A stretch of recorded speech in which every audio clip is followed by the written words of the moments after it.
নমস্কার বন্ধুরা, আরও একটা নতুন রেসিপির ভিডিওতে আপনাদের সবাইকে স্বাগত। আজকে তৈরি করছি একটা মিষ্টি।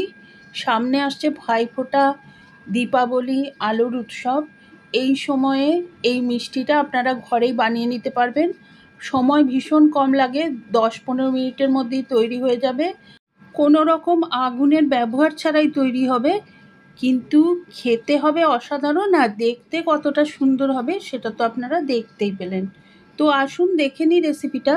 একটা ব্লেন্ডার জারে নিয়ে নিয়েছি 2 বাটি ডেসিকেটেড কোকোনাট বা নারকেলের গুঁড়ো, আর তার সাথে নিয়ে নিয়েছি 1/3 কাপ চিনি।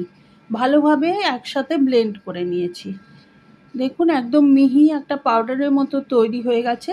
এখন এর মধ্যে দিয়ে দেবো 1 বাটি গুঁড়ো দুধ। যে বাটি দিয়ে মাপছি থ্রু আউট সেই বাটি দিয়েই সমস্ত কিছু ইনগ্রেডিয়েন্ট পেপে নিতে হবে। এটাকেও আমি ব্লেন্ডার জারে একবার ঘুরিয়ে নিয়েছি। এতে করে পুরো মিক্সচারটা খুব সুন্দরভাবে তৈরি হয়ে গেছে। এখন একটা বাটির মধ্যে নিয়ে নিয়েছি, আর এখানে ফ্লেভার হিসেবে আমি একটু রোজ ফ্লেভার দিচ্ছি, আর তার সাথে একটু পিঙ্ক কালার আছে এই ফ্লেভারটার মধ্যে। তো একটা খুব সুন্দর মিষ্টি পিঙ্ক কালার এর মধ্যে এসে যাবে। আপনারা চাইলে এটা স্কিপ করতে পারেন, এলাচের গুঁড়ো দিয়ে ফ্লেভারটা দিয়ে দিতে পারেন। আর এখন ঠান্ডা দুধ দিয়ে এটার একটা ডোয়ের মতো তৈরি করে নেব। এই রেসিপিতে যদি কোনো কঠিন বিষয় থাকে তাহলে হচ্ছে এই দুধ দিয়ে মাখাটা, কারণ ভীষণ কম দুধ লাগবে। একটু বেশি হয়ে গেলেই কিন্তু মিশ্রণটা পাতলা হয়ে যাবে, তখন আর মিষ্টিটা তৈরি করা যাবে না। সেজন্য খুব সাবধানে অল্প অল্প করে দুধ দেবেন। 2 টেবিল চামচ দুধের মধ্যেও দেখুন অতটা দুধ আমার বেঁচে গেছে, কেননা এখানে চিনির থেকেও জল ছেড়েছে আর নারকেলের মধ্যে যথেষ্ট পরিমাণে তেল আছে। আমার এই ডোটা কিন্তু অতটুকু কম দুধেই তৈরি হয়ে গেছে। এখন আমি নিয়ে নিয়েছি কিছু ড্রাই ফ্রুটস, নিয়ে নিয়েছি পেস্তা, কাঠবাদাম আর কাজু বাদাম, আর তার সাথে দিয়েছি কিছুটা কিশমিশ।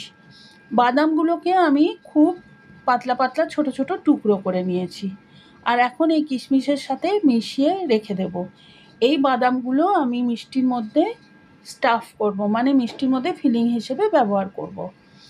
একটা বাটি নিয়ে নিয়েছি, তার মধ্যে ড্রাই ফ্রুটের টুকরোগুলো নিয়ে নিয়েছি, আর একটুখানি ডো ওর মধ্যে থেকে দিয়ে আমি এখানে একটা ডোয়ের মতো তৈরি করে রাখবো।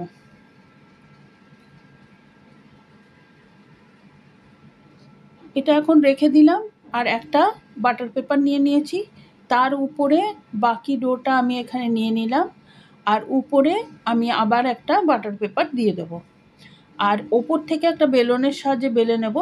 এতে করে এই ডোটা কোনো জায়গায় লেগে যাবে না, খুব সুন্দরভাবে বেলা যাবে। তো প্রথম দিকে একটু সাবধানে করে নিতে হবে, আর যতটা সম্ভব পাতলা করে বেলে নিতে হবে। আর এখন আমি উপরের বাটার পেপারটা সরিয়ে দিচ্ছি দেখুন, আর এটাকে আমি চৌকো করে কেটে নেব। এখানে যদি আপনারা স্কেল ব্যবহার করেন তাহলে সব থেকে ভালো হয়, সেক্ষেত্রে একদম সুন্দরভাবে এটা কাটাও যাবে, আর একদম পারফেক্ট একটা চৌকোনা শেপ আপনারা পেয়ে যাবেন। আমি এই এক্সট্রা পোর্শনগুলো রেখে দিচ্ছি, এটা দিয়ে পরে একটা অন্যরকম ডিজাইনের মিষ্টি বানিয়ে দেখাবো। এখন ড্রাই ফ্রুট দিয়ে যে ডোটা তৈরি করে নিয়েছিলাম সেটাকে একটুখানি আমি হাত দিয়ে চেপে চেপে লম্বা করে নিচ্ছি, আর এটাকে আমি একটা চৌকোনা শেপ দেব। আপনারা চাইলে এটাকে এরকম সিলিন্ডারের মতো গোল করেও তৈরি করতে পারেন, সেক্ষেত্রে মিষ্টিগুলোর শেপটা একটু গোল গোল হবে। আর আমি এখানে দেখুন চারদিক থেকে চেপে চেপে একটা চৌকোনা শেপ তৈরি করে নিয়েছি। এতে করে মিষ্টিটা দেখতে একটু অন্যরকম হবে, এছাড়া স্বাদের কোনো হেরফের হবে না। দেখতেই পাচ্ছেন একটু লম্বা করে তৈরি করে নিয়েছি, আর এইটার মাপটা যেন ওই চৌকো যেটা তৈরি করেছি ওইটা চওড়ার সাথে একদমই সমান হয়, সেটা একটুখানি দেখে নিতে হবে।